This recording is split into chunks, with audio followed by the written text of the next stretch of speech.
Coucou tout le monde, j'espère que vous allez bien. Je vous retrouve aujourd'hui en vidéo pour vous faire mon book haul du mois de février. Donc il y a des gains concours, des services presse, des achats, des cadeaux, des emprunts médiathèque. Donc on commence tout de suite. Donc avec les emprunts médiathèque, hier j'ai emprunté, donc le dernier jour du mois de février, j'ai emprunté les souvenirs de Mamette, le tome 1, La vie au champ, de Nob, publié chez Glénat. Donc c'est une bande dessinée que j'avais vue tourner sur la chaîne de Comme dans un livre. Donc je vous mettrai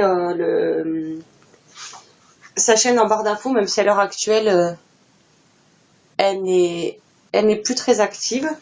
Et donc j'avais très envie de découvrir. Donc il y avait également les BD en format standard, mais il manquait les 2 premiers tomes, donc j'ai pris cela. Et puis je reprendrai les tomes de la saga initiale en BD quand ils seront disponibles. J'ai également emprunté le tome 2 qui est Le chemin des écoliers. Donc c'est vrai que bon, j'aime bien les planches, les couleurs choisies et il me tarde de la découvrir. J'ai emprunté aussi une autre BD que j'ai vu tourner sur Booktube il y a un petit moment et qui me faisait très envie. Ils l'ont enfin à ma médiathèque, donc j'en ai profité. Il s'agit de Nils, le tome 1, Les élémentaires, de Amon et Carillon, aux éditions Soleil dans leur collection Métamorphose. Donc par contre, elle est très grande comme BD. Et j'espère que ça va me plaire. Après, je vais vous montrer une double page pour que vous voyez à peu près les illustrations. J'espère que vous allez bien voir. Et du coup, comme ça, parce que bon, les BD sont quand même à un prix assez élevé, je trouve, pour le peu de temps qu'on passe dessus au final. Donc je préfère les emprunter quand c'est possible. J'ai également emprunté, puisque je suis à fond dans ma période conte, réécriture, etc. J'ai emprunté La Belle et le Fuseau de Neil Gaiman avec des illustrations de Chris Riddell, publié chez Albin Michel. Donc j'aime beaucoup la couverture. Derrière c'est comme ceci. Donc par contre c'est quand même assez compact pour un conte. Donc j'ai hâte de voir ce qu'il en est. Je vais tenter de vous montrer une ou 2 illustrations, vous ayez un aperçu.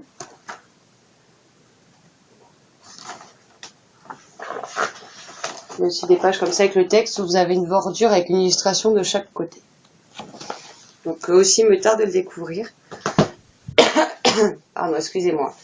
Et j'ai pris le premier tome d'une saga en roman dont on entend beaucoup parler ces derniers temps sur la chaîne de lecture de Nîmes, mais aussi sur la chaîne de The Book of Lilian. Donc j'espère que je prononce ta chaîne correctement. Si c'est pas le cas, n'hésite pas à me le dire en commentaire.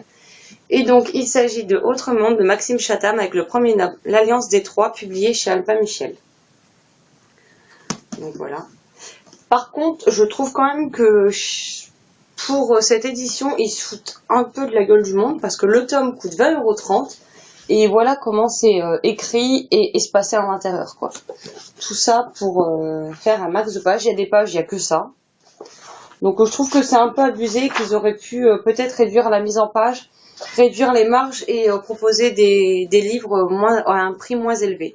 Bon, après ils existent en poche, donc si j'aime bien ce premier tome, que j'ai le temps de le finir ou pas, mais si j'aime bien ce premier tome, je me prendrai la série en livre de poche.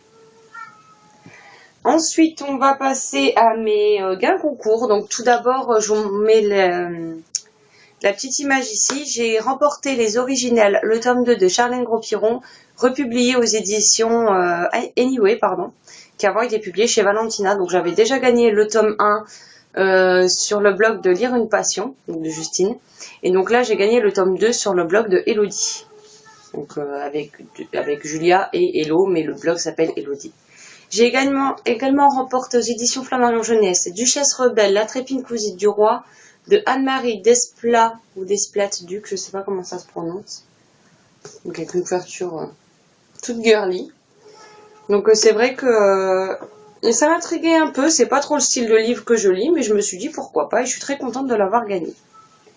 Et celui, je crois, que j'ai le plus trépiné d'impatience qu'il arrive, où j'ai hurlé quand j'ai vu mon nom, il s'agit de Un palais d'épines et de roses, de Sarah J. Maas, publié à la Martinière J-Fiction, que j'ai gagné sur la page Facebook de Les Reines de la Nuit.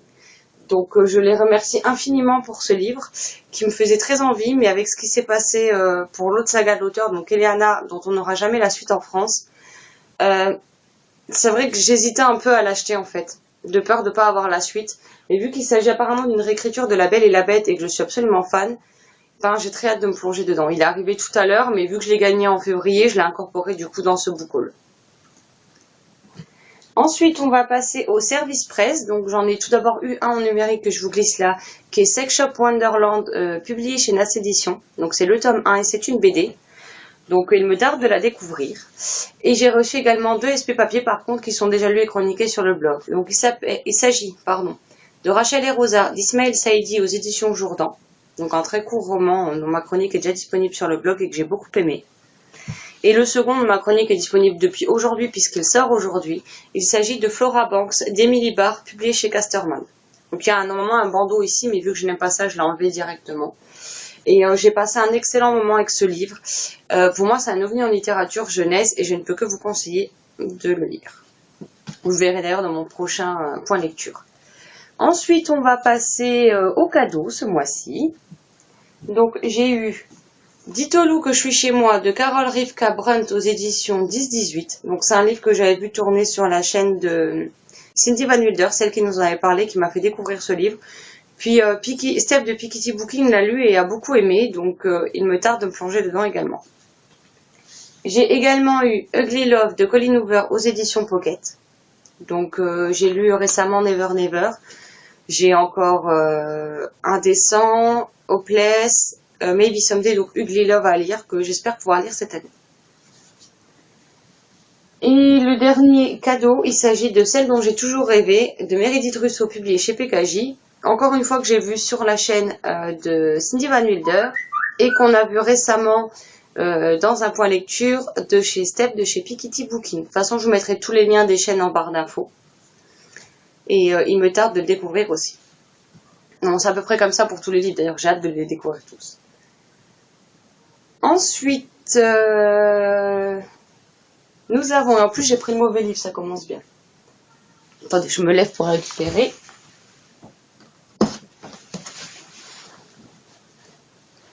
Donc ce mois-ci, j'ai également acheté Les Gardiens des Cités Perdues, le tome 5 Projet Polaris de Shannon Messenger aux éditions Lumen.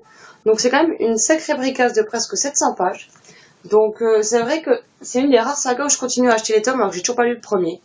Parce que j'en entends tellement de bons avis et que c'est tout à fait le style de livre qui me passionne et que j'engloutis en très peu de temps. Donc je m'inquiète pas pour ça et j'espère pouvoir enfin la commencer cette année, il serait temps.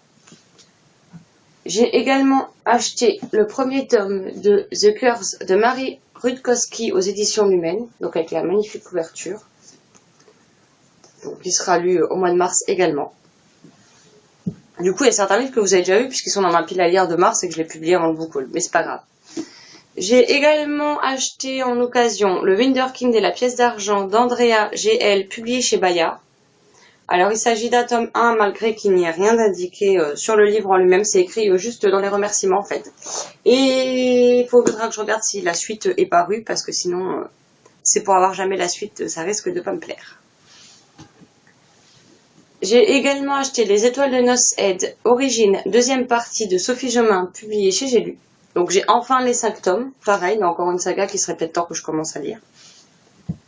J'ai enfin trouvé en occasion, alors que je le cherche depuis plus de 3 ans, et ou quand je le trouve à un prix correct, je peux pas le commander, ou alors il a des prix exorbitants, et je l'ai enfin trouvé, donc il sera pour le Challenge Colbitter de l'année prochaine, enfin de fin d'année. Il s'agit de L'Elfe du Grand Nord, de Lucie Daniel Rabi, aux éditions Albin Michel dans leur collection 8. Donc je l'ai trouvé sur Price Minister à un prix défiant toute concurrence, et je suis bien contente de l'avoir enfin. Ensuite, on a Courir à 30 ans de Nicolas Rey, publié aux éditions Au Diable Vauvert.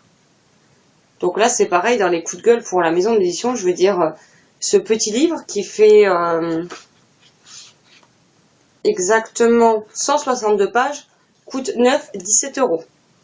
Donc autant vous dire que si je ne l'avais pas trouvé en occasion, je l'aurais jamais acheté à ce prix-là, quoi. Donc c'est vrai que j'entends beaucoup parler de cet auteur par rapport à ses autres ouvrages. Et vu que celui-ci est très court, je me suis dit que ce serait une bonne idée pour découvrir l'auteur et sa plume et voir si ça peut me convenir. J'ai également enfin eu la chance de trouver Le Prince Charmant et ta fidèle de Ondine Kaya, publié aux éditions Michel Lafon. Donc c'est un livre qui me faisait envie depuis sa sortie.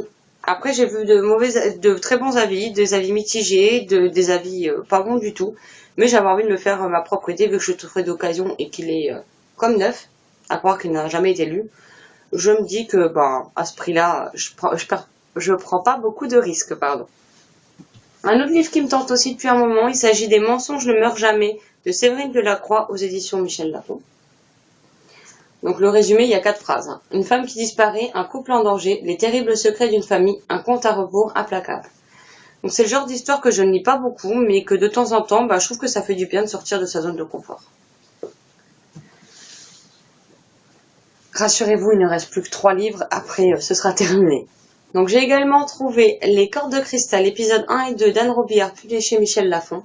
Donc ils les avaient ressortis sous forme d'intégrale, j'ai regardé. Les autres tomes ne sont pas sous forme d'intégrale, donc si ça me plaît, c'est pas grave. On les trouve toujours d'occasion, donc je prendrai les autres, même si la collection est pas pareille. Vu que c'est de l'occasion, c'est pas bien gênant. Donc on a l'épisode 1 et 2, et donc l'épisode 3 et 4. Donc si je ne dis pas de bêtises, il y a 10 tomes en tout. Donc on verra bien si ça me plaît ou pas. Et le dernier que j'ai trouvé à la boîte aux livres et que... En fait, j'ai même pas lu le résumé à la base quand je l'ai pris. Je l'ai pris à cause du titre, puisqu'il m'a fait penser à une certaine booktubeuse. Et donc le livre s'appelle Patatras de Guillaume Cochin, publié aux éditions France Loisirs, dans leur collection Piment. Donc voilà, je sais pas trop ce que ça va donner, mais le titre me plaisait bien, il m'a fait penser à elle.